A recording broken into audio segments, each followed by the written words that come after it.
مثلی باد و رفت و پیر شدم.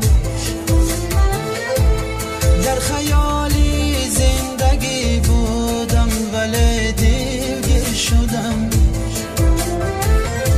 فکر کردم شهر مردم را تماشا میروم. فکر کردم شهر مردم را تماشا میروم.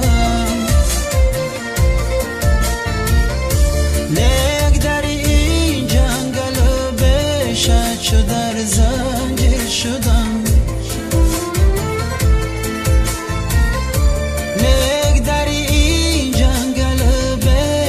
چو در زنجیر شدم.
به خبر از مادر و یار و برادرها گذشت. به خبر از مادر و یار و برادرها گذشت. در غریبی عمر مثلی باد و رفت و پیر شدم. در خیالی زندگی بودم ولی دلگیر شدم.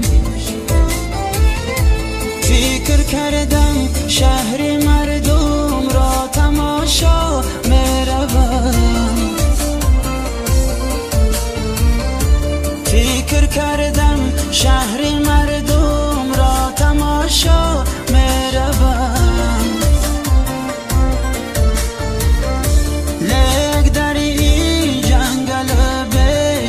چو در زنجیر شدم. لیک در این جنگل بشد چو در زنجیر شدم.